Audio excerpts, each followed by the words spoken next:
an effort to be fully transparent with our citizens, I wanted to show you what we mean when we say we discharge treated water into 9 Mile Creek. The discharge station is right behind me, and in just a second I'll show you exactly what that looks like and just hopefully provide some clarity to our citizens who are questioning that. I also spoke with the Public Utilities Director, Rusty Whisenhunt, about what treated water is and what it is not, what that treatment process looks like, and what we are doing to bring this wastewater treatment plant up to standards. It operates using biological organic material to digest much like your stomach. It basically digests the particles in the wastewater, and then we remove the water from that, and the water is what is discharged. The solids go through another treatment process, and then it is dewatered, completely dewatered, and disposed of in the landfill. This is where that discharge is occurring. The water you see flowing here has been treated as thoroughly as possible, but there are some standards the city is still not meeting.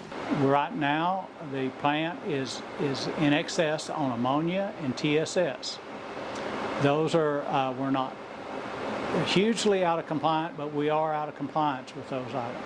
TSS stands for total suspended solids and are particles that, when exiting the plant, are not visible. However, as effluent leaves this area and travels down 9 Mile Creek, you will see the accumulation of TSS as shown in these photos. The trouble is 9 Mile Creek does not have a lot of flow in it.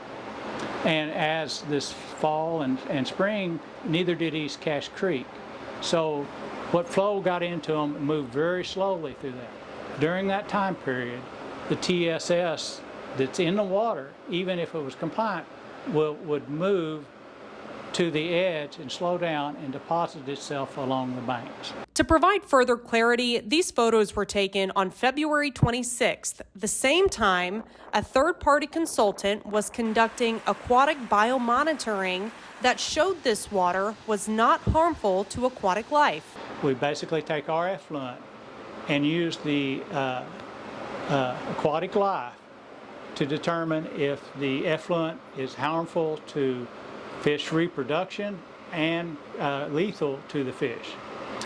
During that week of that biomonitoring, and the same time period that the photographs were taken, we passed that biomonitoring. We had 100% pass on that. We were not harmful to the aquatic life and are affecting their reproduction.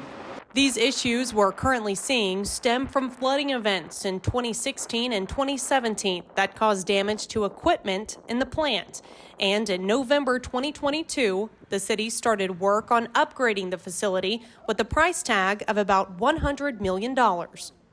This project is an upgrade of the facility, which includes a new headworks, new aeration blowers, a new solids handling equipment, new grit facilities for the plant, and those items are some of the areas that were damaged during the flooding events that occurred that caused the wastewater treatment plant to have compliance issues.